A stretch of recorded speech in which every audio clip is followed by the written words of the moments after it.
Assalamualaikum warahmatullahi wabarakatuh. Saya Alda Melika dari Fakultas Hukum D1 semester 8 NPM 1712000040.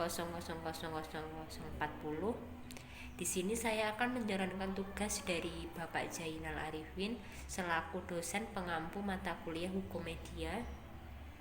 Tugasnya yaitu menjawab soal pertanyaan yang telah diberikan beliau terkait pertemuan ke-9 dengan materi teori kebebasan pers.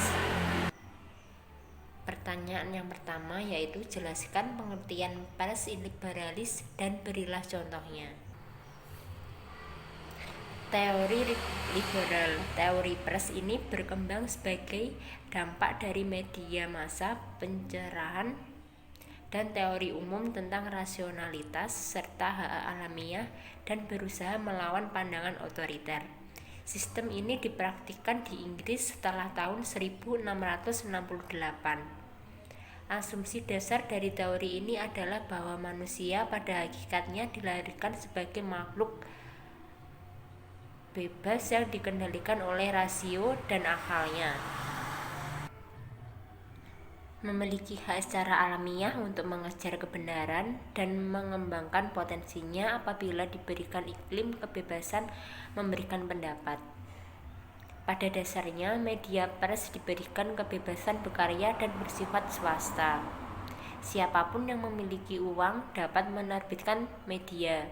Tujuan dari fungsi media massa menurut paham liberalisme adalah memberi penerangan, menghibur, menjual, namun yang terutama adalah menemukan kebenaran dan mengawasi pemerintah serta mengecek atau mengontrol pemerintah.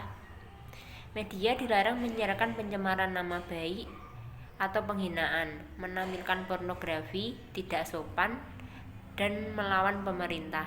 Apabila melanggar akan diproses ke jalur hukum. Teori liberalisme ini memiliki efek positif dan efek negatif. Efek positif, kehidupan media massa sangat terjamin. Media massa bisa eksis karena media dapat menyalurkan argumen-argumennya.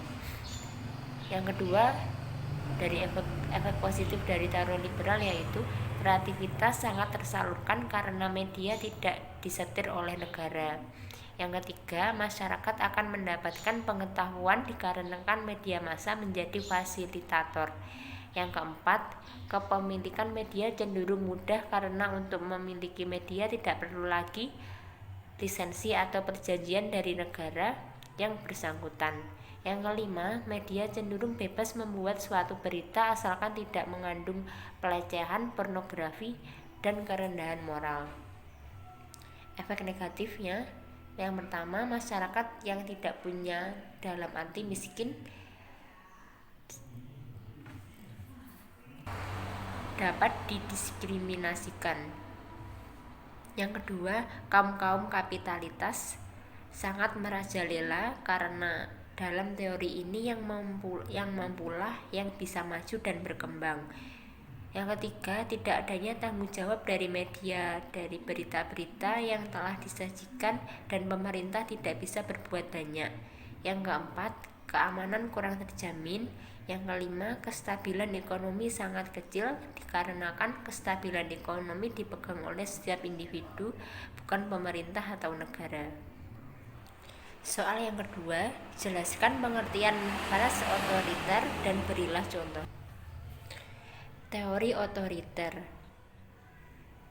merupakan teori yang paling tua, lahir pada abad ke-17 dan 17 di Inggris.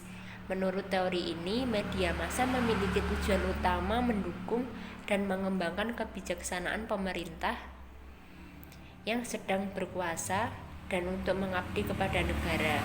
Pada masa ini, mesin cetak harus memperoleh izin dari dalam beberapa kondisi harus mendapat hak pemakaian khusus dari kerajaan atau pemerintah agar bisa digunakan dalam penerbitan. melalui penerapan hak khusus, lisensi, sensor langsung, dan peraturan yang diterapkan sendiri dalam tubuh serikat pemilik mesin cetak. Individu dijauhkan dari kemungkinan mengkritik pemerintah yang berkuasa, namun tetap dianggap sebagai alat untuk menyebarkan kebijakan pemerintah. Teori ini masih mengekang pers dan tidak membebaskan masyarakat untuk mengungkapkan pendapatnya. Teori otoriter ini memiliki efek positif dan efek negatif. Efek positifnya yang pertama, konflik dalam masyarakat cenderung berkurang karena adanya pengawasan hal-hal yang dianggap dapat menggoncangkan masyarakat. Yang kedua, mudah membentuk penyerangan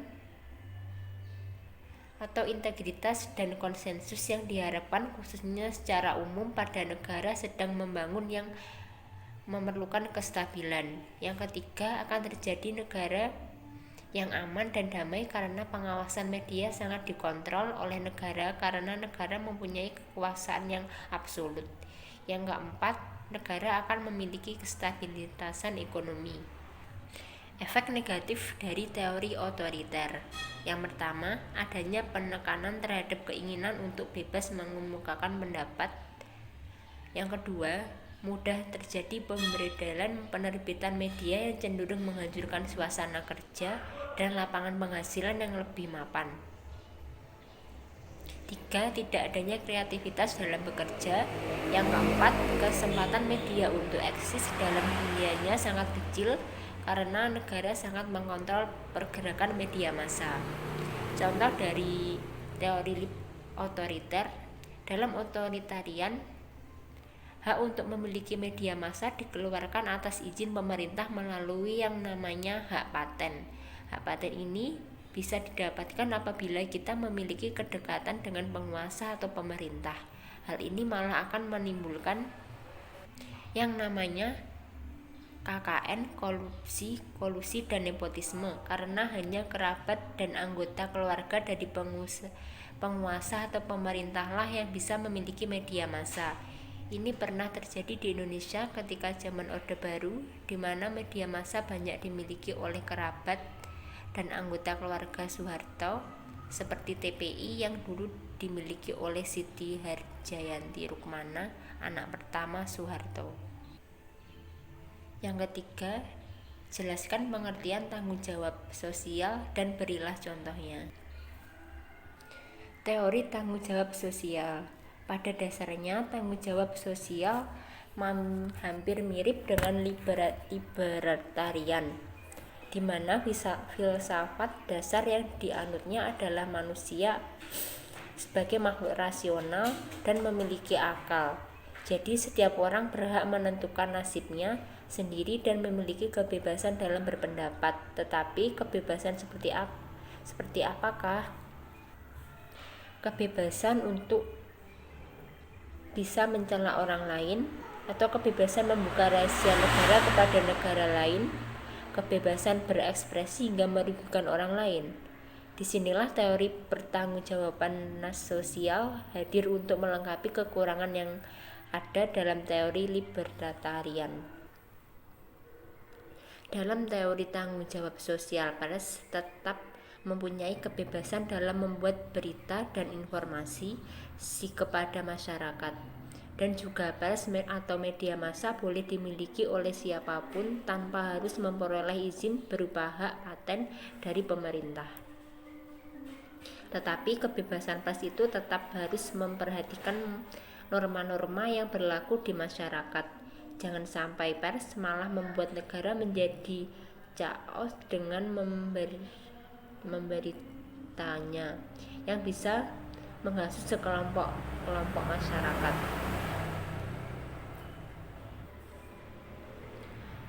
Pers harus mempunyai rem sendiri untuk mengontrol dirinya sendiri dari dalam. Rem itu berupa kode etik jurnalistik. Kode etik jurnalistik merupakan aturan-aturan yang menjadi batasan-batasan pers dalam membuat berita, sehingga pers bisa bertanggung jawab kepada masyarakat setiap pemberitaan yang mereka buat. Pers tidak hanya membuat informasi yang menghibur dan mementingkan kepentingan ekonominya saja, tetapi pers atau media juga bisa mencerna bangsa dengan pemberitaan yang baik. Dalam teori libertarian, masyarakat tidak bisa memprotes apabila ada pemberitaan atau program acara yang merugikan masyarakat, karena dalam libertarian atau pers, media massa dilindungi oleh tameng yang bernama kebebasan berekspresi. Tetapi dalam teori tanggung jawab sosial, masyarakat mempunyai hak untuk memprotes, bahkan menghukum pers atau media massa yang merugikan masyarakat. Sebagai contoh, Indonesia seperti sekarang ini, masyarakat bisa memprotes atau menghukum media massa yang membuat pemberitaan atau acara yang tidak baik. Protes itu bisa dilakukan secara langsung dengan melayangkan surat protes kepada media massa yang bersangkutan, atau dengan melapor kepada lembaga yang bersangkutan seperti Dewan Pers dan KPL. Jadi peran media, negara, dan masyarakat saling berkesima membangun berkesinambungan untuk kemajuan negara. Dalam hal ini, teori tanggung jawab sosial sudah beda satu tingkat di atas libertarian, karena medianya tidak hanya memberikan hiburan dan informasi saja, tetapi juga turut mencerdaskan masyarakat. Seperti tulisan sebelumnya mengenai libertarian, demokrasi akan berjalan baik apabila masyarakatnya dilengkapi pula oleh kemampuan demokrasi yang baik pula. Teori tanggung jawab sosial berasumsi bahwa media massa, khususnya TV terestrial dan radio, merupakan frekuensi milik publik. Jadi apabila media massa dijadikan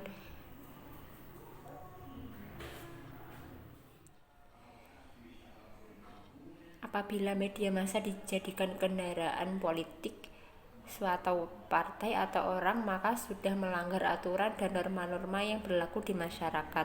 Seperti di Indonesia yang sudah mempunyai undang-undang yang penyiarannya mengenai frekuensi publik. Jadi tanggung jawab sosial menjadi fondasi utama dalam membentuk negara demokrasi yang baik. Soal yang keempat, jelaskan pengertian pers Soviet komunis dan berilah contohnya.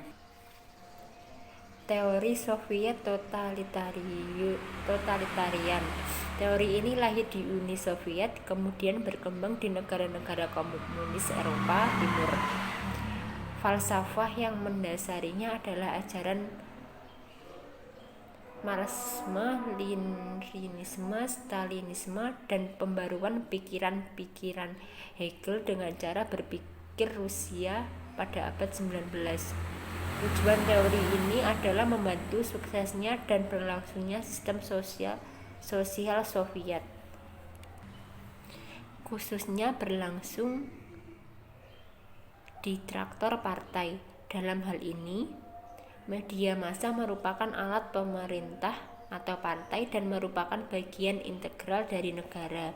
Ini berarti media massa harus tunduk pada pemerintah dan dikontrol dengan pengawasan ketat oleh pemerintah atau partai. Media massa dilarang melakukan kritik terhadap tujuan dan kebijakan partai, karena media massa sepenuhnya menjadi milik pemerintah. Maka yang berhak menggunakannya anggota partai yang setia dan ortodoks. Kelebihan dari teori Soviet totalitarian. Pers diizinkan melakukan kritik, tetapi ada patokan yang jelas. Wartawan boleh mengkritik orang termasuk yang ada di birokrasi tingkat tinggi, tetapi tidak boleh mengkritik institusi. Sistem Soviet tidak mengenal motif mencari keuntungan dari komunikasi massa, karenanya yang dihargai bukan pendapatan tetapi efek dalam masyarakat. Kekurangan dari teori Soviet totalitarian, apabila pers akan mengkritik harus melalui izin para pemimpin partai. Media massa menjadi alat dalam kegiatan negara yang tidak boleh pemilikan swasta sebagaimana halnya industri berat. Paham ini berdasarkan pandangan bahwa pers bebas tidak untuk memperdagangkan informasi, tetapi untuk mendidik massa dan mengorganisasikan mereka di bawah bimbingan tunggal partai untuk mencapai tujuan yang sudah ditentukan. Contohnya, Soviet hadir agar memperjuangkan nasib rakyat, terutama kaum proletar, agar bisa sejahtera, dan tujuan akhir mereka adalah masyarakat tanpa kelas, karena apabila masyarakat sudah dikelas-kelaskan akan menimbulkan kecemburuan sosial dalam masyarakat, dan ini akan menimbulkan perang dan tiada akhir. Jadi apabila negara ingin aman dan rakyat sejahtera, maka Soviet komunis ini cocok untuk diterapkan khususnya di negara-negara berkembang.